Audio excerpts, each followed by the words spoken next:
Leer para entender el mundo y para poder cambiarlo, con el propósito de mejorarlo.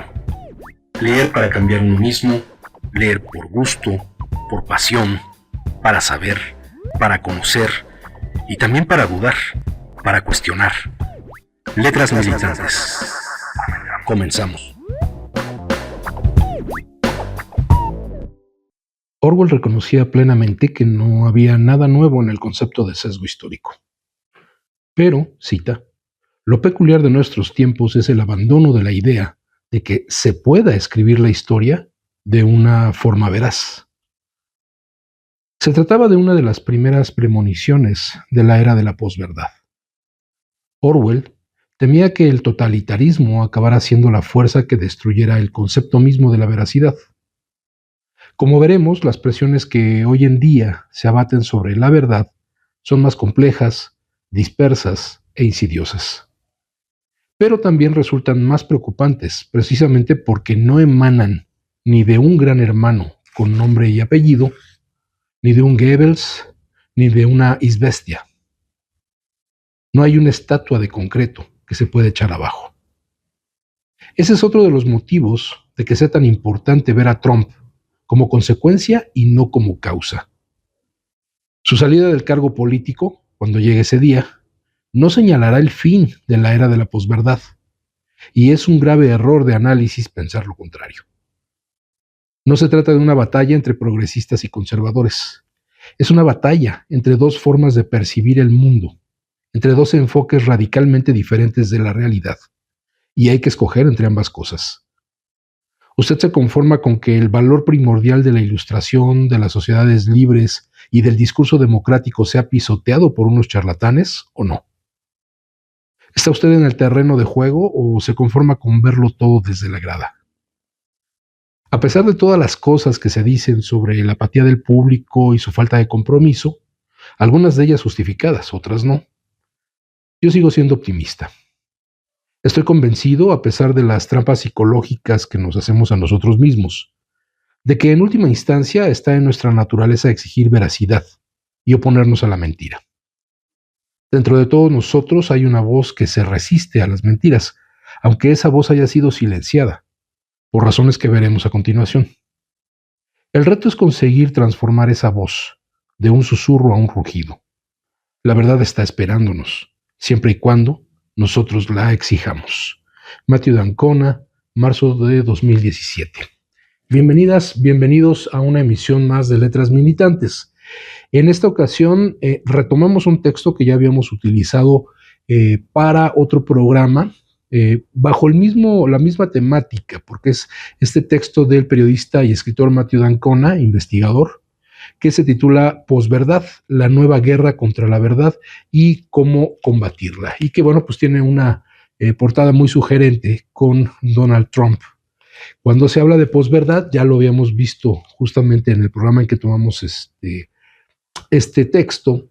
Se trata de un proceso en el que lo que se dice, el discurso, el contenido del discurso, ya no está sostenido por hechos, ya no está sostenido por datos calificables, cuantificables, datos que puedan ser comprobables, sino que este nuevo discurso de la posverdad a lo que apela es a la emoción de la gente, justo como fue la campaña de Donald Trump y como se van a hacer las anotaciones a lo largo de esta lectura en este programa.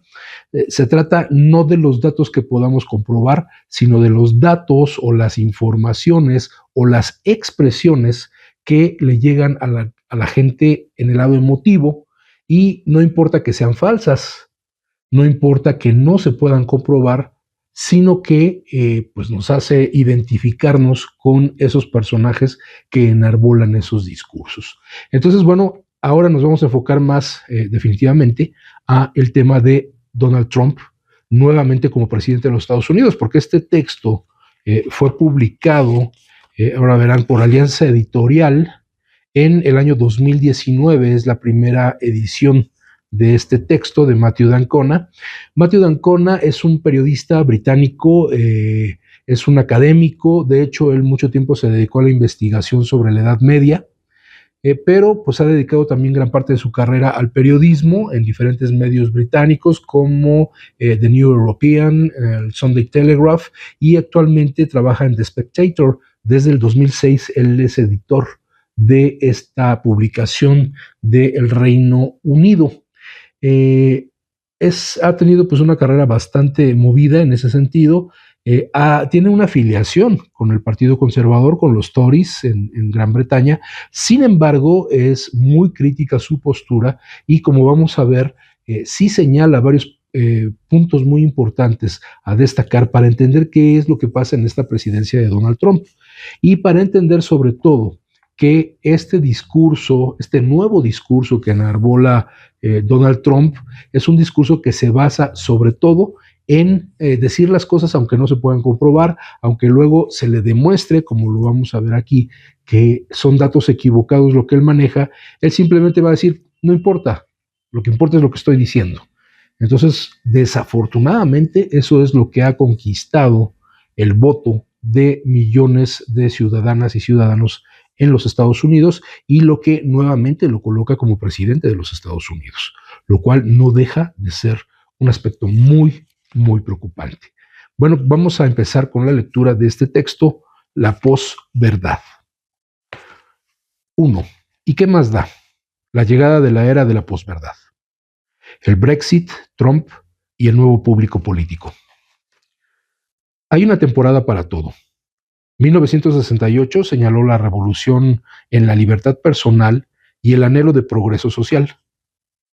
1989 será recordado por el hundimiento del totalitarismo y 2016 ha sido el año en que arrancó definitivamente la era de la posverdad. Lo que este libro pretende abordar es la naturaleza, los orígenes y los desafíos de dicha era. Hemos entrado en una nueva fase del combate político e intelectual entre las ortodoxias y las instituciones democráticas se ven sacudidas hasta sus cimientos por una oleada de alarmante populismo.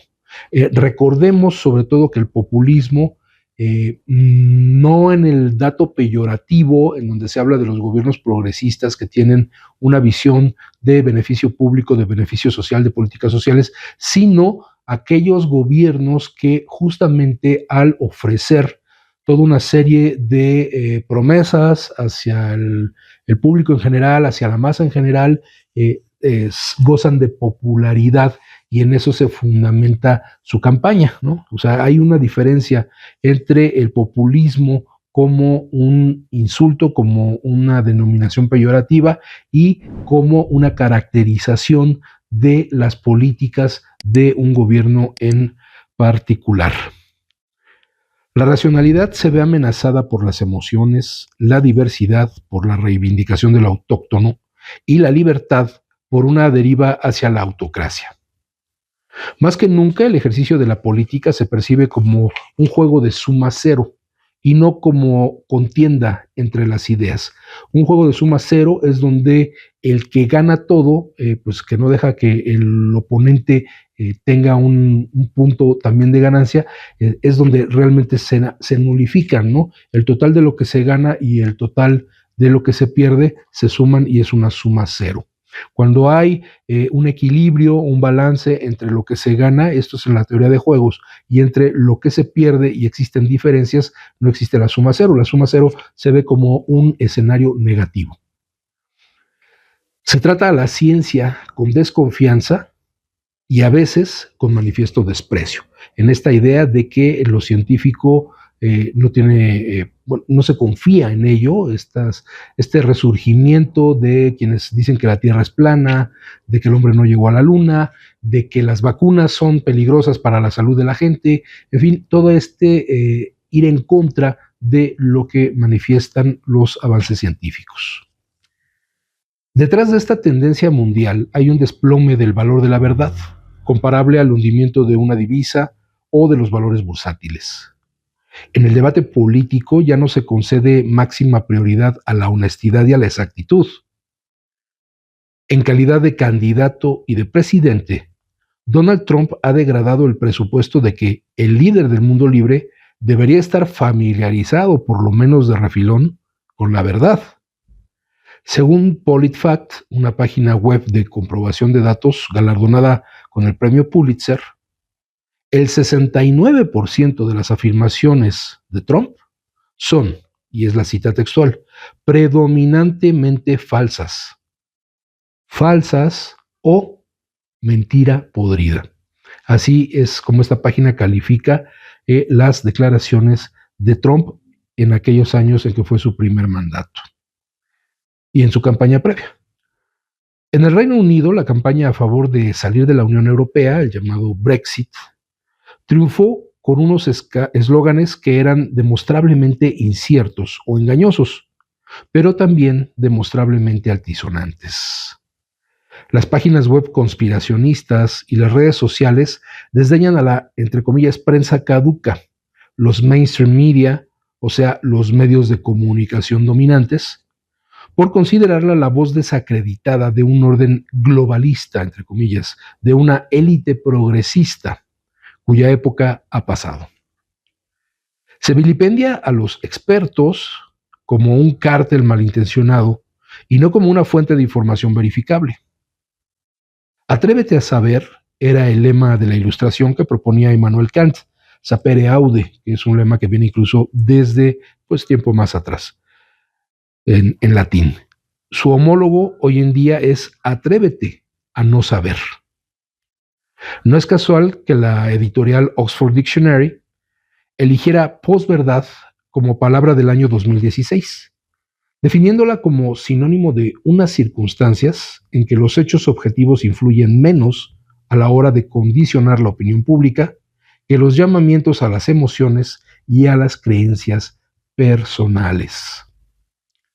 Su etimología exacta es objeto de debate, aunque existe el consenso generalizado de que el primero que la utilizó fue el escritor serbo-estadounidense Steve Tessig, en un artículo para The Nation en 1992. El pueblo estadounidense estaba tan traumatizado por el Watergate, por el asunto Irán-Contras y por otros escándalos, afirmaba Tessig, que había empezado a darle la espalda a la verdad y a confabularse cansinamente para eliminarla. Y aquí se cita lo que dice Tessig. Nos estamos convirtiendo rápidamente en el prototipo del pueblo con el que a los monstruos totalitarios se les caería la baba en sus ensoñaciones. Hasta ahora, todos los dictadores tuvieron que esforzarse denodadamente para eliminar la verdad.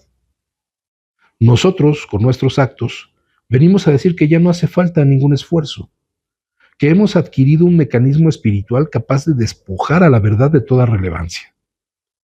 De una forma muy fundamental, nosotros, como pueblo libre, hemos decidido libremente que queremos vivir en un mundo de posverdad.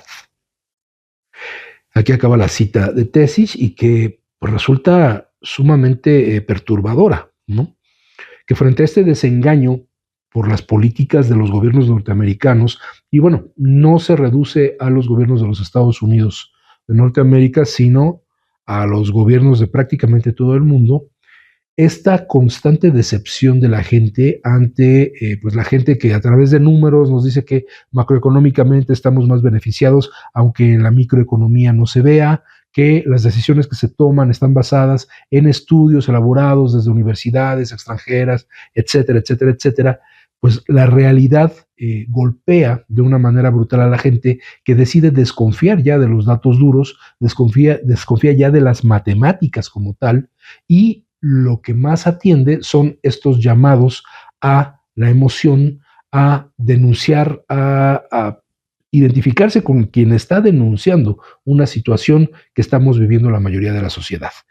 Infortunadamente, esto es justo lo que ha evitado que haya un desarrollo político maduro, particularmente en los países de Latinoamérica, y donde los gobiernos, no digamos de izquierda, llamémoslos progresistas para tratar de englobarlos a todos ellos, no han logrado brincar esa brecha de empezar a lograr mejoras, pero no poder cerrar esos huecos por donde se cuela todavía la política neoliberal, la corrupción, las viejas mañas de la clase política que se cree que ya ha quedado atrás Y entonces la gente acepta con mayor facilidad estos discursos emotivos, aunque, eso es lo que hay que señalar, aunque no sean veraces, aunque no obedezcan a la verdad.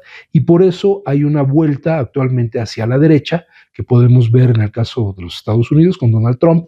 En el caso de América Latina, el ejemplo más visible de todo ello es Javier Milei en Argentina, y vemos cómo en otros países hay partidos de extrema derecha que, usando ese discurso, empiezan a colocarse en la contienda electoral. Cuando antes, por sentido común, la extrema derecha era totalmente excluida de los procesos electorales. La gente no, como decimos coloquialmente, no pelaba a esos partidos de extrema derecha. Sin embargo, la decepción, la falta de concreción, de lograr concretar esas metas de los gobiernos progresistas, ha generado esta vuelta a la derecha, esta decepción de la población que se traduce en votos para esta extrema derecha, que promete que, por ejemplo, en el caso de Trump, va a hacer América grande otra vez, ¿no? Bueno, o este grito de viva la libertad, carajo, de los mileístas en Argentina, que pues realmente no nos dice absolutamente nada. En 2010, el bloguero David Roberts estudió las últimas averiguaciones del mundo académico en materia de ciencias políticas y llegaba a una conclusión similar, aunque desde una perspectiva diferente. Pese a que resultaba tranquilizador imaginar que los votantes reunían los datos, sacaban conclusiones a partir de esos datos, asumían una postura sobre los asuntos en función de dichas conclusiones y a consecuencia de todo ello votaban a un partido político, el comportamiento de los electores no se ajustaba a ese ideal. En la práctica, afirmaba Roberts, los votantes elegían un partido sobre la base de la afiliación de sus valores. Adoptaban las opiniones de la tribu, esto no en el sentido despectivo del tema tribu. Tribu también se considera como este conjunto de valores y factores que nos hacen identificarnos con un grupo social determinado y que, bueno, sociológicamente algunos le denominan tribu. Desarrollaban argumentos para fundamentar esas opiniones y solo entonces escogían los datos que venían a refrendar esas aseveraciones. Es decir, se escogía aquello que realmente nos llegara al corazón. Y aquí hay una cita de ese mismo texto de Roberts. Vivimos en una política de la posverdad, una cultura política donde la política, la opinión política y el relato que hacen los medios ha quedado casi totalmente desconectada de las políticas, que es la sustancia de la legislación. Evidentemente, esto debilita cualquier esperanza de un compromiso legislativo razonado. En 2016, las profecías de Tesis y Roberts se hicieron realidad con efectos espectaculares. La elección de Trump como 45º presidente de Estados Unidos y la victoriosa campaña para sacar a Gran Bretaña de la Unión Europea indudablemente significaron una sublevación contra el orden establecido, así como la exigencia de un cambio mal definido. Respectivamente, hacer que América vuelva a ser grande y recuperar el control, es decir, el primero el lema de Trump, el segundo el eslogan que se utilizó para la salida de Gran Bretaña de la Unión Europea. Ambas victorias pusieron patas arriba a las despreocupadas predicciones de los expertos, los encuestadores y los corredores de apuestas.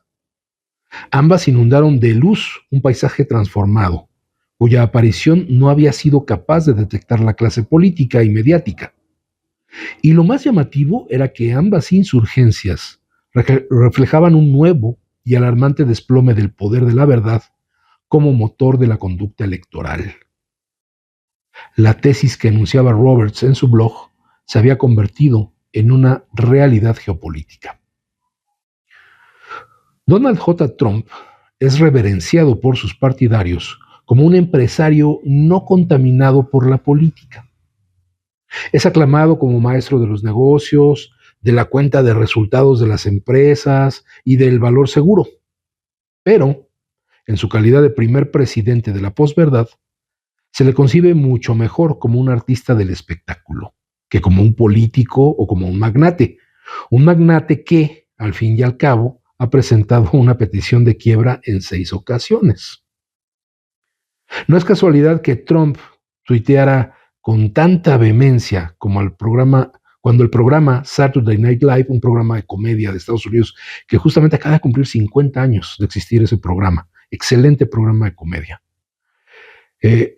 Trump tuiteara con tanta vehemencia cuando el programa Saturday Night Live se burlaba de él, o cuando Meryl Streep, esta tremenda actriz, lo atacó en la ceremonia de entrega de los Globos de Oro, que hizo un discurso genial en contra de él.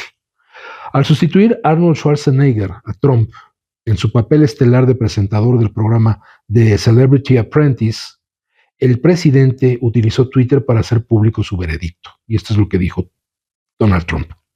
Vaya, acaban de aparecer los índices de audiencia y el público ha hundido a Arnold Schwarzenegger, si los comparamos con la máquina de audiencia que tenía Donald Trump. Al tiempo que su transición se tambaleaba, el presidente electo dedicaba unos minutos de su apretada agenda para hacerse una foto con el rapero Kanye West. Sorprendentemente, Trump es miembro del Salón de la Fama de la empresa World Wrestling Entertainment, WWE, que es la Asociación Mundial del espectáculo de lucha libre en Estados Unidos. O sea, él salía en esos programas de lucha libre para que nos demos cuenta de que se trata de un espectáculo montado para el público, y eso hay que tenerlo bien, bien claro. No estamos hablando de un tipo genial, endemoniadamente genial o diabólicamente genial, sino alguien que sabe hacer un show, ¿no? Eso es muy importante tenerlo claro. Pues supuestamente participó en un combate improvisado con Vince McMahon, el presidente de la franquicia mundial de la lucha libre, en una lucha valorada en $1,500 millones en el famoso WrestleMania, que a mucha gente le gusta, en 2007. El filósofo francés Roland Barthes dio una acertada definición de la lucha libre como, aquí está la cita, una suma de espectáculos. ¿Existe mejor manera de describir la conducta de este presidente? Aquí está una cita nuevamente. En la lucha libre, al igual que en el teatro, no existe el mínimo problema con la verdad, escribía Barthes. Una formulación que nos resulta amenazadoramente familiar en la era de la posverdad. La actuación es intermitente, pero siempre oportuna. Representa una chabacanería amorfa y la siempre divertida imagen del gruñón que constantemente está inventando historias sobre el motivo de su descontento. El espectador se recrea en la grandilocuencia emocional, en los reiterados paroxismos, en la exasperación de las respuestas. Todo este teatro que hay, lo conocemos en la lucha libre mexicana, y desafortunadamente la lucha libre mexicana se ha contagiado de este teatro ya absurdo, ridículo, exagerado, que es la lucha libre estadounidense, ¿no? Y entonces este papel exasperante y exasperado de muchos de estos personajes de la lucha libre, de repente se traslada a la política, en el caso de Estados Unidos, y ya habrá momento de hablar en el caso de México, y se convierte también en un teatro. Y hay una frase que circula en estos momentos en Facebook con mucha razón y con mucha vigencia, que dice que cuando un payaso llega a la casa de gobierno, no se convierte en presidente, sino que convierte la casa de gobierno en un circo. Nada de esto supone una distracción para Trump. Resulta esencial tanto para su identidad como para su percepción del público, como una audiencia que consume entretenimiento y no como un electorado comprometido cívicamente. Esto también hay que tenerlo muy claro. Recordemos, por ejemplo, este tema de los famosos debates entre candidatos. El tema del debate televisado es una cosa que también nos viene de Estados Unidos, de aquellos debates en los que participó John F. Kennedy en contra de Nixon, o el mismo Eisenhower, que participó en uno de estos debates, cuando la televisión todavía era en blanco y negro, y en donde se supone que se medían a partir de un debate político quienes querían ser candidatos a la presidencia de Estados Unidos. En el caso de México, hemos visto ya desde hace varias elecciones que el debate no deja de ser una plataforma que a veces parece un teatro de enredos, parece un show de lucha libre y que resulta de lo más anodino y aburrido cuando no hay chismes o cuando no hay debates absurdos entre los candidatos. Eso es el teatro que nos ha transmitido la política estadounidense y que lógicamente no ha sido un cambio de un día para otro, ha sido resultado de un proceso histórico en el que ahora se le domina a este teatro que no va por señalar las cosas por su nombre, con datos, con números en blanco y negro, sino que ahora se trata de ver quién grita más fuerte, quién denuncia más cosas, aunque no las pueda comprobar. Y esta, desgraciadamente, es la realidad política no solo de México, no solo de los Estados Unidos, sino de la política a nivel global. Sus prioridades no son las políticas, ni su equipo, ni la diplomacia. Por el contrario, Trump ha redefinido la presidencia como el papel más codiciado de la industria del espectáculo. Un segmento de un continuo que, en su caso, se extiende desde el ring del World Wrestling Entertainment, pasando por sus cameos en películas. No olvidemos, salió en la segunda parte de Mi Pobre Angelito, por ahí sale Donald Trump, hasta llegar al despacho oval. Streep y los actores de Saturday Night Live no son solo sus enemigos, sino también sus colegas en el oficio, sus pares y rivales. Híjole, yo no estaría muy de acuerdo porque sería como un insulto para Meryl Streep y para los comediantes de Saturday Night Live, pero bueno, nos sirve como comparativo. En semejante contexto, se nos antoja risiblemente anticuado concebir el gobierno como la forja de unas políticas basadas en los hechos y la búsqueda del apoyo político necesario para implementarlas. Aquí lo que cuenta es el índice de audiencias. Por esa razón, el presidente se mostró tan consternado ante los informes de que su investidura había contado con menos asistentes que la de Barack Obama en 2009. A la mañana siguiente de la ceremonia, Trump habló personalmente con el director en funciones del Servicio Nacional de Parques, Michael T. Reynolds, y le requirió más imágenes que pudieran desautorizar aquella noticia que se extendía como un reguero de pólvora. Ese mismo día, Sean Spicer, el nuevo jefe de prensa de la Casa Blanca, convocó una rueda de prensa especial e insistió agresivamente en que ha sido la máxima audiencia de la historia para una ceremonia de investidura. Y punto. Tanto en asistentes como en espectadores por todo el mundo. Spicer afirmaba que en las fotos de 2009 parecía que había más público, pero esto se debía a que hacía poco que habían colocado una moqueta, es decir, una carpeta, una alfombra blanca en el National Mall, lo que producía el efecto de destacar las zonas donde no había gente de pie, mientras que en años anteriores la hierba eliminó este fenómeno visual. Y advertía que la administración Trump pensaba exigir responsabilidades a la prensa. Por muy furiosos que estuvieran Spicer y su jefe, su postura era cómicamente insostenible. La tarea de encontrar alguna forma de cuadrar el círculo epistemológico, de conciliar una afirmación falaz con la evidencia fotográfica, recayó en Kellyanne Conway, consejera jefe del presidente. Al día siguiente, en el programa Meet the Press de la cadena NBC, Conway le dijo a Chuck Todd que había una explicación perfectamente razonable. No le des tanta importancia a Chuck. Tú dices que es mentira. Sean Spicer, nuestro jefe de prensa, ha ofrecido otros datos alternativos. Se da la circunstancia de que no era la primera vez que un partidario de Trump había planteado un argumento de este tipo. En diciembre de 2016, la comentarista política conservadora Scottie Neal Hughes argumentaba que la percepción es lo único que importa. Y esto es lo que decía Scottie Neal Hughes. Un aspecto interesante de toda esta temporada de campaña ha sido que la gente dice que los hechos son los hechos. En realidad, no son hechos, decía en el programa de Diane Rem Show de la cadena NPR. Es algo parecido a ver los índices de audiencia o mirar un vaso medio lleno de agua. todo el mundo tiene su propia forma de interpretarlos para que sean verdad o no. Por desgracia, ya no existe eso que llamamos datos. O sea, imagínense el nivel de estos personajes políticos que para justificar sus acciones, para justificar el contenido de sus discursos, dicen no existen los datos. O sea, si un vaso tiene tantos mililitros de agua, eso no importa, porque se considera que es una interpretación.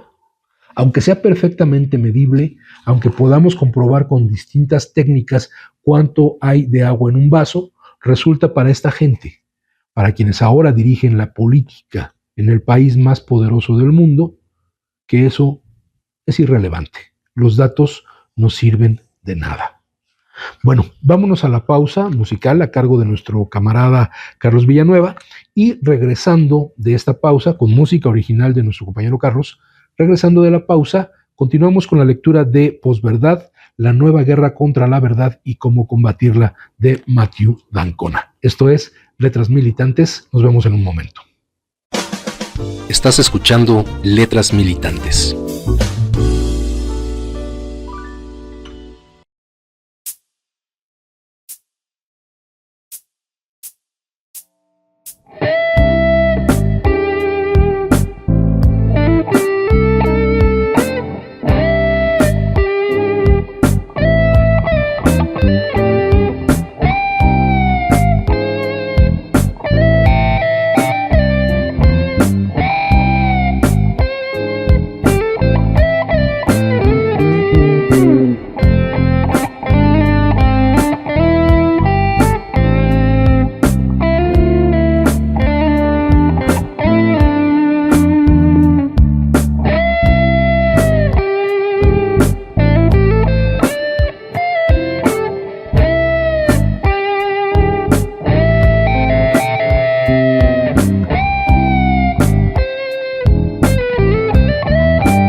Letras Militantes. Continuamos.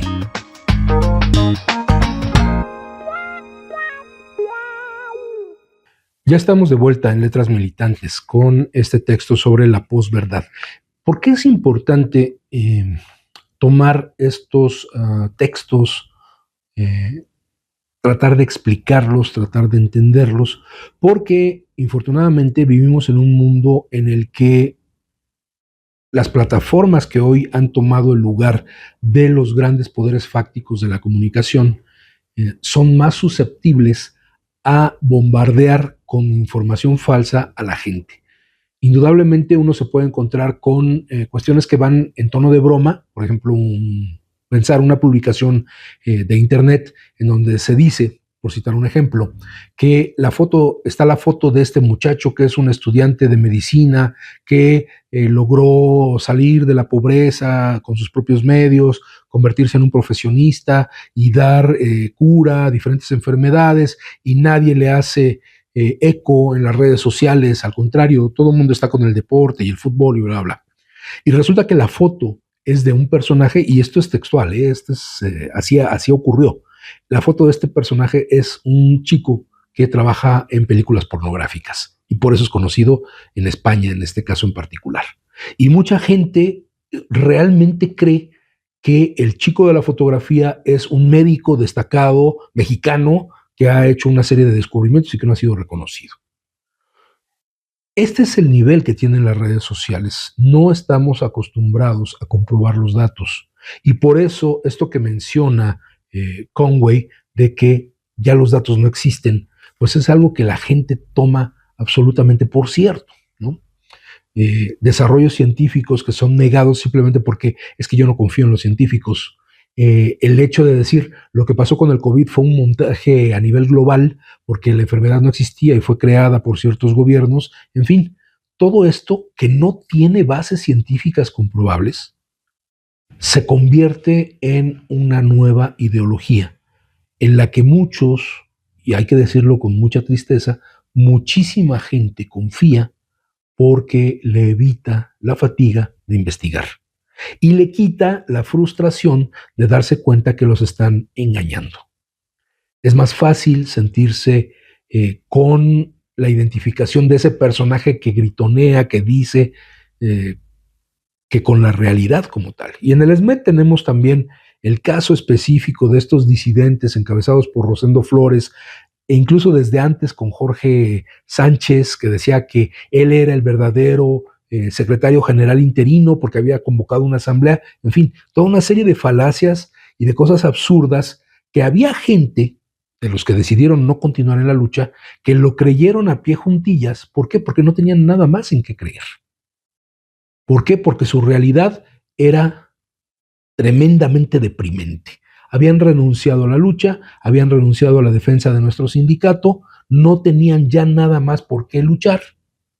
Y entonces decidieron creerle a Jorge Sánchez, como ahora otros deciden creerle a Rosendo Flores, y se les hace más fácil que los datos duros de una lucha de 15 años, en donde hemos batallado con gobiernos neoliberales y con nuevo gobierno de izquierda, con Andrés Manuel López Obrador, en donde no se solucionó de fondo el conflicto.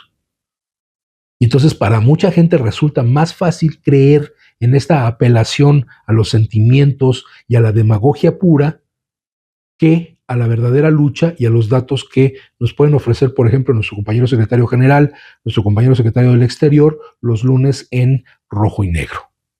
Es más fácil creerle a gente que nunca movió un dedo por nuestra lucha, pero que hoy dice que sí, que está con nosotros, que la lucha ha sido siempre por defender a nuestro sindicato. Hay que tener mucho cuidado y hay siempre que contrastar la información que nos dan con las fuentes originales y con otras fuentes. De caso contrario, bueno, pues estamos perdidos en este caos de información constante de falsas noticias, porque además los medios mainstream, los medios principales, los medios masivos de comunicación, están enfocados a otros temas. Y ahí también son susceptibles de manejar esta mala información. Bien, estábamos con la lectura de este texto y con lo que decía Conway sobre que ya no hay datos, que ya no se puede confiar en los datos, y dice, pero Conway ocupaba un alto cargo en la Casa Blanca, no era una animadora de los medios de comunicación. En un único corte de audio, Conway no solo había constatado el amanecer de la era de la posverdad, sino que la había asumido. En su risueño elogio de la intervención de Spicer, había dado una formulación popular a la famosísima máxima de Nietzsche, de que no hay hechos, solo hay interpretaciones. Y esto, bueno, lo decía Nietzsche en uno de sus textos, no uno de sus libros más conocidos, sino una recopilación de textos, y lo hace en el afán de criticar el positivismo filosófico, el conocimiento positivo, el que era de comprobación, y lo es como parte de una discusión filosófica. Sin embargo, bueno, sabemos que Nietzsche ha sido mal utilizado en muchas ocasiones por personajes que finalmente no han tenido un buen desempeño en la historia.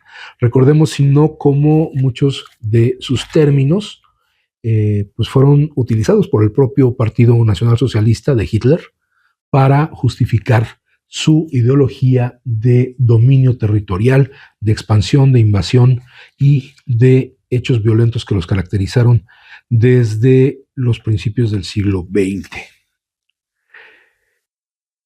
Es posible que el reportero de NBC considere que la afirmación de Spicer es mentira, pero eso, según Conway, equivalía a no entender las nuevas reglas del debate político.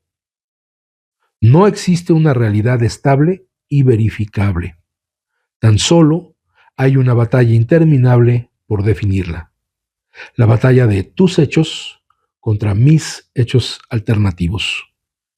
La clave consistía en ir ganando esa batalla. La victoria siempre ha formado parte del meollo de la política. Y ahora, en caso de que prevalezca la máxima de Conway, es lo único que importa. Sería inútil negar el papel que han jugado en este proceso la psicología y los instintos personales de Trump. Mucho antes de su candidatura presidencial, la relación del magnate con la verdad era, en el mejor de los casos, complicada. De Roy Cohn, su abogado conseguidor y confidente, y antiguo abogado jefe de los procesos anticomunistas de Joseph McCarthy, Trump aprendió que la marca era más importante que el libro de contabilidad público de realidades y ficciones, y que la lucha incansable por la notoriedad era mucho más importante que una cobertura impecablemente objetiva. Lo que Cohn le enseñó a Trump fue mucho más que relaciones públicas a la antigua usanza, la gestión de las noticias. Fue la creación de un mito moderno. En ese juego, los hechos eran un lujo y a menudo algo irrelevante. Aquí es importante hacer una pausa para comentar. Hay una película por la que, de hecho, si mal no recuerdo, está nominado el actor protagonista, Sebastian Stan, está nominado a Mejor Actor por la película El Aprendiz, una película que se refiere específicamente a ese periodo de Donald Trump cuando empezó a gestar su fortuna, entre comillas. Muy recomendable. Si la localizan en alguna plataforma, si se la encuentran en un puesto de películas, véanla. Véanla porque es el retrato descarnado, perturbador de cómo este personaje fue creándose poco a poco a partir de estos otros seres con los que convivió, y en particular con este que va a ser su maestro. Por eso la película se llama El Aprendiz, porque Donald Trump se convierte en el aprendiz de Roy Cohn. Aquí, como dice, él fue el abogado principal del senador Joseph McCarthy. Joseph McCarthy es un personaje de muy negra memoria en la historia de Estados Unidos. Joseph McCarthy fue el encargado de hacer acusaciones en contra de diferentes personajes de la cultura, de la política, del cine, acusándolos de ser comunistas. Esto en la década de los 50 del siglo XX. Y este Joseph McCarthy lo que logró es que muchos escritores, muchos guionistas, actores y directores fueran puestos en lo que se le conoció como las listas negras en Hollywood y en general en Estados Unidos, para que no pudieran obtener ningún tipo de empleo. Eran marcados como comunistas y con eso eran segregados de cualquier posibilidad de trabajo. Aunque esto fuera falso, porque lo que hacían muchas veces era presionar a ciertos personajes. Por ejemplo, a un director de cine le decían: tienes que decirme quiénes de la gente que conoces son comunistas, o te imaginas que son comunistas, porque si no, nos vamos a ir sobre ti. Y lo que muchos de estos directores hicieron fue delatar falsamente a compañeros de trabajo diciendo que eran comunistas. Y muchos de ellos se quedaron sin empleo. Y muchos de ellos pues tuvieron un final pues sumamente amargo. No tuvieron su carrera a fondo. Algunos otros lograron resistir, otros se exiliaron. Incluso esta persecución de Joseph McCarthy le costó a Charles Chaplin el tener que exiliarse. Le costó a un Orson Welles tener que buscar apoyo en otros lados. Le costó a mucha gente una vida sumamente complicada, una vida difícil y un bache en su carrera dentro de los medios, particularmente de la cinematografía. Y este abogado, Roy Cohn, era el brazo derecho de este senador Joseph McCarthy. Incluso ya después, cuando fallece Joseph McCarthy, Roy Cohn tiene una carrera por su cuenta, en donde a lo que se dedica también es a perseguir a personas homosexuales por su homosexualidad. Y lo más curioso del caso es que el propio Roy Cohn era homosexual. Entonces, bueno, un tipo extremadamente contradictorio, una basura de ser humano en absoluto, totalmente, y que es muy bien retratado en esta película del Aprendiz, porque fue el maestro, el mentor de Donald Trump. Le enseña 3 reglas a Donald Trump, que uno, cuando ve ahorita el desempeño que está teniendo Trump, dice: ahí están las reglas que le enseñó Cohn. Regla número 1, ataca ataca, ataca. O sea, siempre estar a la ofensiva. Regla número 2. Nunca aceptes nada. Nunca aceptes que te equivocaste, nunca aceptes que la regaste, nunca aceptes que estás haciendo mal las cosas. Siempre di que estás haciendo bien las cosas. Y eso lleva a la tercera regla, que aún en la derrota, nunca la reconozcas. Siempre di que saliste victorioso. Esas son las 3 reglas que Roy Cohn le enseñó a Donald Trump y que, bueno, en algo tiene que ver con lo que vamos a leer a continuación. En el libro The Art of the Deal, el arte de la negociación, un éxito de ventas firmado por él, pero escrito por otros, Trump mencionaba con tono de aprobación la hipérbole verídica. Hipérbole, pues, es esta exageración, decir algo de manera sumamente exagerada. Esta hipérbole verídica, un eufemismo donde lo haya, y lo que importaba no era la veracidad, sino el impacto. Su mayordomo, Anthony Senecal, ha dicho que en una ocasión Trump afirmó que los azulejos de la habitación de juegos de los niños en Mar-a-Lago, su club en West Palm Beach, fueron confeccionados personalmente por Walt Disney. Cuando Senecal puso en duda aquel cuento inverosímil, su jefe le contestó: ¿y qué más da? Esa es la contestación de Donald Trump, aun cuando se demuestra que lo que está diciendo es una mentira. Lo que quería decir Trump era que la historia era más importante que los hechos. Y en 2016, Trump hizo una campaña precisamente sobre esa base.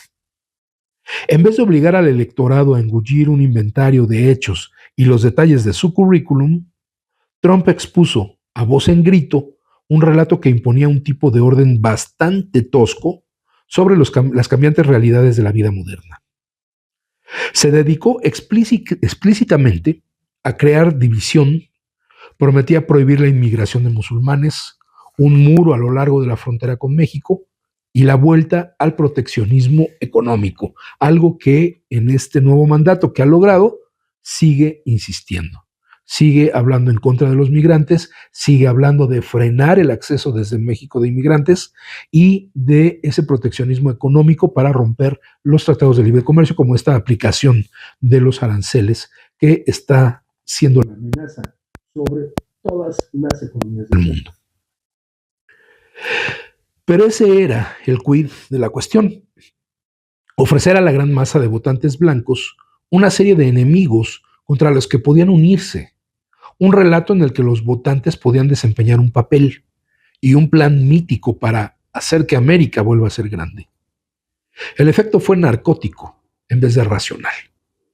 Mejor un cuento fantástico que sonaba bien que ningún relato en absoluto. En el meollo de este relato se alzaba el propio Trump, un Gatsby desaliñado. Gatsby hace referencia al Gran Gatsby, que es una novela de Fitzgerald, también del siglo pasado, de los años 20, que habla de este millonario que es carismático, que es muy simpático, empático, que conquista mujeres, etcétera, ¿no? Entonces, se alzaba el propio Trump como un Gatsby desaliñado, cuyo chabacano exhibicionismo, objeto de grandes burlas en los medios, era precisamente lo que hacía que la historia resultara tan seductora. La victoria le convenció de que ya había quedado más o menos librado de las tediosas limitaciones de los hechos. Avanzamos rápidamente a la primera rueda de prensa de Trump en solitario como presidente, donde afirmó que había logrado la mayor victoria en votos electorales desde Ronald Reagan. Cuando el periodista de la NBC, Peter Alexander, le corrigió, señalando que en 2008 Obama había conseguido 365 votos, 61 más que Trump, el presidente masculló: me refería a los republicanos. Alexander le contestó que George H.W. Bush había conseguido 426 votos en 1988 y le preguntó, ante la evidencia de las afirmaciones falsas del presidente, ¿por qué los estadounidenses tendrían que confiar en él? El presidente, aparentemente impertérrito, se limitó a decir: a mí me han dado esa información. De hecho, he visto esa información en algún sitio. Pero ha sido una victoria muy sustancial. ¿Están de acuerdo conmigo? En otras palabras, ¿y qué más da? Así pues, resulta tentador achacar el ascenso de la posverdad al ascenso de Trump. Tentador y erróneo. Si fuera posible culpar de esta crisis de veracidad a un único sociópata político, el problema sería controlable y estaría limitado en el tiempo. Ningún presidente estadounidense puede ocupar el cargo más de 2 mandatos de 4 años. Pero Trump es más el síntoma que la causa. Llevaba varias décadas considerando la posibilidad de presentarse como candidato a la presidencia. Y como es lógico, todo el mundo se burlaba de él. Pero como Trump intuyó claramente, en 2016, de repente, los astros se alinearon a su favor. También comprendió que, mutatis mutandis, la decisión del pueblo británico de abandonar la Unión Europea fue un ensayo general para lo que finalmente fue su victoria. Unos días antes de las elecciones presidenciales, Trump predijo que el resultado iba a ser un Brexit plus, plus, plus. Lo que quería decir era que la insurgencia de los británicos contra el establishment pro-europeo iba a tener su réplica con creces en la insurrección del pueblo estadounidense contra las élites fracasadas de Washington. Ocurrió en el 2016, se repite en el 2024 y hoy 2025 lo estamos viviendo y estamos padeciendo a un Donald Trump reloaded, recargado. ¿Qué es lo que está pasando? Efectivamente, como dice D'Ancona, yo estoy de acuerdo, pues él no es el origen de este mal, él es el resultado de este mal, porque además tenemos que considerar con mucha claridad que él no es un genio de la economía, está colocando a muchos de sus amigos o de la gente que lo ha financiado, como el caso de Elon Musk, que es quien más dinero le metió a su campaña y que ahora está en una posición de poder que ningún funcionario estadounidense había tenido y que este ciudadano sudafricano, pues resulta que tiene en sus manos y que puede recortar y redistribuir el presupuesto de las arcas de los Estados Unidos y puede dejar sin empleo a miles de personas.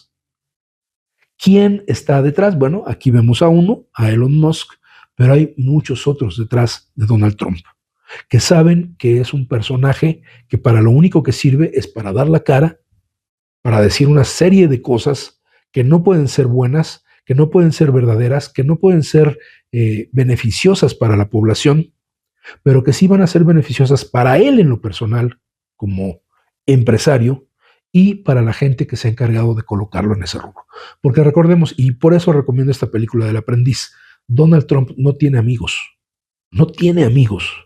Es alguien que difícilmente va a aceptar que tiene amigos cuando tiene una relación tan enferma con su propia familia y que, bueno, ya no les comento más, mejor véanlo en la película. Sale la verdad, entra la emoción. Mentira ha formado parte integrante de la política desde que los primeros seres humanos se organizaron en tribus. Los antropólogos señalan la importancia del engaño en las sociedades primitivas, sobre todo, pero no exclusivamente en el trato de los forasteros. Platón atribuía a Sócrates el concepto de la mentira noble, un mito que inspira armonía social y devoción cívica. En el capítulo 18 del Príncipe, Maquiavelo insta al gobernante a aprender a disimular y fingir. Centrándonos en la experiencia histórica de Estados Unidos, su ideal de veracidad política se encuentra en sí mismo radicado en una ficción. Soy incapaz de decir una mentira, afirmó supuestamente George Washington cuando su padre le preguntó si había talado un cerezo con el hacha que acababan de regalarle. Sí, lo he cortado con mi hacha. Pero esa parábola fue una invención del párroco Mason Locke Weems, un mitógrafo de Washington, o sea, es decir, alguien que le encantaba inventar todos estos mitos en torno a George Washington, y que, dicho sea de paso, afirmaba ser rector de una iglesia que no existía. En la cultura estadounidense, la réplica a la confesión inventada del joven Washington fue la afirmación de Richard Nixon en noviembre de 1973. No soy un sinvergüenza, I'm not a crook, decía Richard Nixon.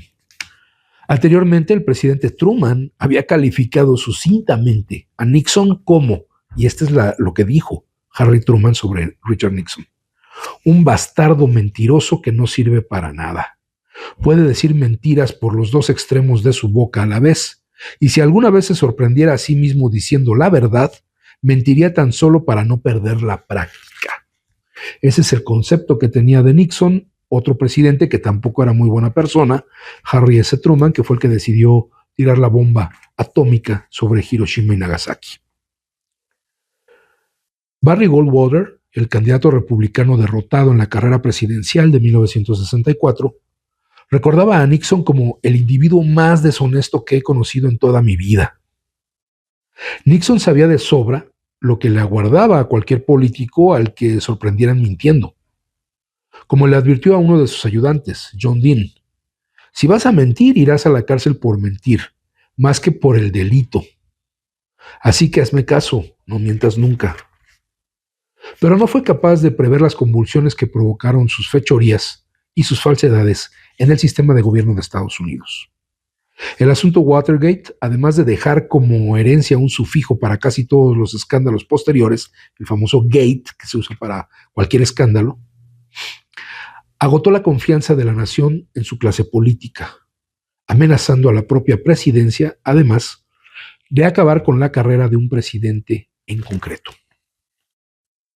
La risueña simpatía de Ronald Reagan fue la escotilla de emergencia por la que su partido pretendió salir para siempre de la era de Nixon. Sin embargo, el propio Reagan no era ajeno a las falsedades. Afirmaba, por ejemplo, que había contribuido a filmar los campos de concentración y su liberación, cuando en realidad Reagan no había salido de Estados Unidos durante la Segunda Guerra Mundial. Aún más famosa es la manera en que finalmente admitió la sustancia del escándalo Irán-Contras. Y esta es la cita que se hace de lo que dijo Ronald Reagan. Le he dicho al pueblo estadounidense que no intercambié armas por prisioneros. Mi corazón y mis mejores intenciones siguen diciéndome que es la verdad, pero los hechos y las evidencias me dicen que no lo es. O sea, que mintió. Esta brecha entre el sentimiento y los hechos es relevante para nuestra época, como veremos. De hecho, a juicio de Reagan, no existía ningún motivo evidente para distinguir entre ambas cosas. Después de corregir a una persona que recordaba erróneamente haberle conocido cuando Reagan era un joven actor, el presidente le ofreció esta reveladora consolación. Usted lo creía porque quería creerlo. No hay nada malo en ello. Yo lo hago constantemente. Es posible que ese tipo de racionalizaciones aliviaran la conciencia del presidente, pero no contribuyeron en nada a mitigar la cultura de desconfianza política que tenía sus raíces en la guerra de Vietnam y en el Watergate, y que alcanzó su apoteosis con el asunto de Mónica Lewinsky y la posterior comisión de investigación del Congreso de Estados Unidos contra Bill Clinton. Al afirmar con solemne intensidad que no tuve relaciones sexuales con esa mujer, así se le ve a Clinton declarando, bajo protesta de decir verdad, con la Biblia en la mano, Clinton emborronó para siempre su propio historial. Sumió a la República en una crisis que agotó la escasa confianza que quedaba en sus políticos y condenó al sistema político estadounidense a una polarización aparentemente inexorable. Como decíamos hace rato, Donald Trump no está en el origen de esta manera de mentir y de decir las cosas sin una raíz o sin una base sobre la cual sostenerse. Esto es parte de una historia que se ha ido gestando a partir de esas contradicciones que, si bien en algún momento no eran tan visibles o trataban de ocultarlas, poco a poco fueron quitándose la máscara y quedando en evidencia ante todo el mundo. Y estas anécdotas que se cuentan de Ronald Reagan, además de que era un personaje que, bueno, él era un actor de Hollywood, era un reaccionario, pero era un actor de Hollywood. Entonces, él sabía fingir aquello que no era cierto y convertirlo en una verdad. Y finalmente, como presidente, dotar a esa mentira de una cualidad especial. Y eso puede caer como algo simpático, puede parecernos como estas verdades absolutas que dicen algunos políticos mexicanos, ¿no? Como dicen, bueno, yo sí robé, pero robé poquito, ¿no? Bueno, yo sí fui corrupto, pero hubo quienes fueron más corruptos. Este tipo de declaraciones son justamente las que convierten a la política en un ejercicio de futilidad, en un ejercicio inútil. Porque entonces el debate ya no tiene peso. Si somos capaces de mentir y sostener una mentira, y cuando esa mentira es demostrada, decir que, bueno, no importa, porque finalmente lo que importa es otra cosa, está en otro lado, ahí hay un problema serio. En Occidente, lo que amenaza con eclipsar nuestra ancestral insistencia en la verdad como principal criterio de la lucha política es la conexión emocional, que siempre forma parte de la toma de decisiones políticas. Michael Moore, el documentalista estadounidense y activista de izquierdas, fue uno de los pocos comentaristas políticos que predijeron el resultado de las elecciones presidenciales. En su película Michael Moore in Trumpland, describía los sentimientos que iban a llevar a los votantes a apoyar al candidato republicano de insuficiente calificación para el cargo. Michael Moore es también un excelente documentalista. Se le ha acusado de también exagerar sus fuentes y de no contar con fuentes lo suficientemente fehacientes o veraces como para aseverar algo. Pero, bueno, muchos de sus trabajos, por ejemplo, Bowling for Columbine, por el que ganó un Oscar además, es un trabajo documental genial, no solo por su formato, sino por lo que denuncia y cómo lo denuncia. Porque no solamente se trata de un comentarista o alguien que hace la denuncia por sí sola o presenta el caso a la opinión pública y busca que cada quien genere su propia opinión, sino que es un activista en el sentido de que él va y en este documental que les menciono de Bowling for Columbine, que es sobre unos estudiantes que en una escuela en Estados Unidos se meten con armas de calibre grueso, armas largas, y asesinan a una serie de compañeros, un tema que fue muy comentado en su momento. Y entonces la investigación de Michael Moore llega al punto de decir, el problema es que cualquiera puede comprar armas en los Estados Unidos en un Walmart. Y lleva esto al nivel de ir a preguntarle al presidente de la Asociación del Rifle, que es una institución sagrada en los Estados Unidos y que en ese entonces uno de sus principales representantes era el actor Charlton Heston, un actor también renombrado, llega al punto de ir a casa de Charlton Heston a querer entrevistarlo y preguntarle por qué está a favor de que todo el mundo tenga armas cuando esto está provocando la muerte de niños. Y Charlton Heston, lógicamente, nunca lo recibe, pero lo que hace Michael Moore es dejar las fotos de estos estudiantes asesinados en la puerta de su casa, de Charlton Heston. Por eso me parece un tipo muy, muy interesante y muy importante. Y bueno, dice Michael Moore en esta película sobre Trump: han perdido su empleo. Los bancos les han desahuciado de sus viviendas. Después vino el divorcio, ahora su esposa y sus hijos ya no están, y el concesionario de automóviles le ha quitado el coche. Hace años que no tienen vacaciones, no tienen más que el Bronze Plan de mierda, donde ni siquiera les dan un puto Percocet. Es un plan médico que hay en Estados Unidos. Básicamente han perdido todo lo que tenían salvo una cosa: el derecho al voto. Aunque la medida en que el apoyo de los que se han quedado atrás y de los desposeídos explica la victoria de Trump, sigue siendo objeto de debate. Moore tenía razón al identificar como el máximo aliado del candidato republicano la exigencia vehemente de un cambio. El cineasta era consciente de que el electorado no estaba de humor para escuchar la lista de cualificaciones de Hillary Clinton para ocupar el despacho Oval, ni, en sentido contrario, para prestar demasiada atención a quienes les advertían de las mentiras, de la intolerancia y del amateurismo de Trump. Querían enviar el que os den por el culo, que es una expresión muy española, más grande de la historia de la humanidad. Y proseguía Moore: así se quedarían a gusto, un día o tal vez una semana, como mucho un mes. Trump nunca fue un candidato simpático. Las encuestas de opinión revelaban que el pueblo americano era perfectamente consciente de los defectos de su carácter. Pero él les transmitía una empatía brutal, arraigada no solo en las estadísticas, ni en el empirismo, ni en una información recopilada meticulosamente, sino en su talento desinhibido para la ira, la impaciencia y para echarle la culpa a los demás. La afirmación de que Trump hablaba sin pelos en la lengua no significaba, como podía ocurrir en el pasado, que dijera la verdad. En 2016 significaba: este candidato es diferente y tal vez pueda aliviar mi angustia y reavivar mis esperanzas.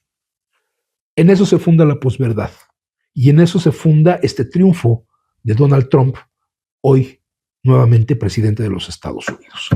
Hasta aquí dejamos la lectura de este texto sobre la posverdad de Matthew D'Ancona y pues vamos a asimilarlo, vamos a ver con cuidado cómo se va desarrollando todas estas historias, cómo se van desarrollando todas estas historias que está generando Trump, ¿no?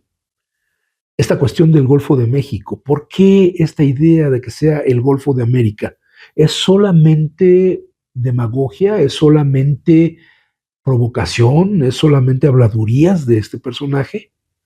¿O con lo que busca es generar un espacio para que se justifique la invasión del territorio soberano de México?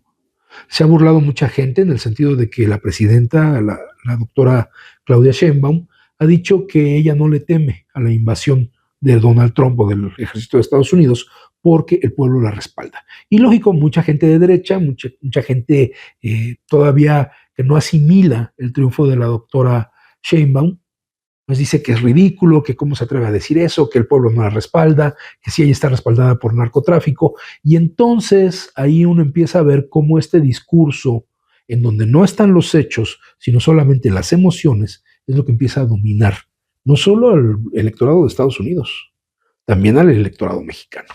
Pero bueno, ya tendremos oportunidad de discutirlo en otra emisión de Letras Militantes.